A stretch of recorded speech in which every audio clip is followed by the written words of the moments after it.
برای بەڕێزم کاک تاریق فەرموو. مامۆستا السلام عليكم. عليكم السلام ورحمة الله برای عزیزەکەم کاک تاریق فەرموو. مامۆستا هیوادارم سەرفراز بی.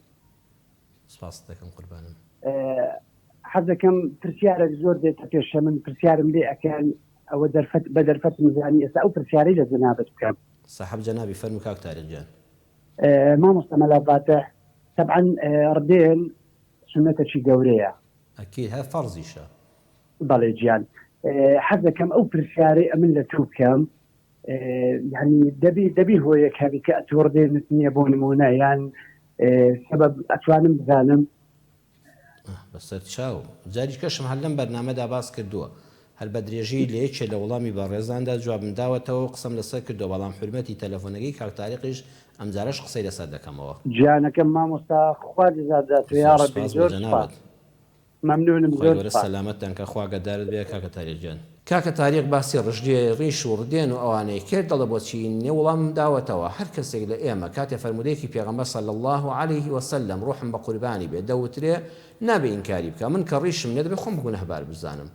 ئیتر بۆ ڕیشنی وەڵی هەر لە ئەوەڵی گەنجەتیمەوە کە ئێستاوە پیر بووم هەر ڕیشم ڕۆژانە تاشیوێت تازە وا ئەرزانم ئینشەڵڵا بە کەم و کوڕی خۆمان خوای گەورە لێمان ببوورێ من ئێستا خۆم دایمە سیواکم پێ نییە دەبێت خۆم بە خراپەکار بزانم ئەڵم بەخواوەکو پێویست ڕۆژان لەسەر ئیش و کار وان و دایمە دەستی تۆزاوی و چڵکناوی لە شڕواڵەکەم دەم و سیواکەکەم وەکو پێویست بۆ پاک نەکرێتەوە خوا هەیە سنەتیش بەکاردێن هەر نازانێت بەخوا هەیە سیواک دەکات لە مزگەوتە هەر بۆگەنی کردووە لە جیفانی هەر نەیکا باشترە دایمە سنەت ڕیشیش ئەمڕۆ دەبێت ئەوەی کە هێشتەوە تەنها خالیسان لەبەر خاتی حرمەتی قسەکەی پێغەمبەر صلی الله عليه وسلم. بەڵام ڕیشە بێ بۆ جیاکردنەوەی فڵان تاقمە فڵان گروپە ڕیشەکەی وایە ئەویان فڵان حیزبەوە ڕیشەکەی وایە ئەویان خراپە. منە وەکو خودی خۆم بە گونەهبار دەزانم وەکو ئەوەی کە سیواکم پێ نەخۆم بە گونەهبار دەزانم جەنابەت لە شوێشکەوە یەکێکە لە شوێنێکی ترەوە بۆیە فەزڵ بۆ ئەو کەسەیە کە ڕیشێکی سنەتی هەیە وەکو پێغەمبەر صلی الله عليه وسلم ئەویش بۆ جیاکردنەوەی خۆی ناو خۆفەڕستکردن نا لە موسڵمانن هەیە بە ڕیشی فەوتاوە هەیە ئەم ڕیشە لێ بۆتە باڵا هەروەکو من گوناهبارم کە ڕیشم نییە جێشکر گوناهبارە بۆی ڕیشەکەی لەبەن لە پێناوی جێبەجێکردنی فەرمانی پێغەمبەر دانیە صلی الله عليه وسلم.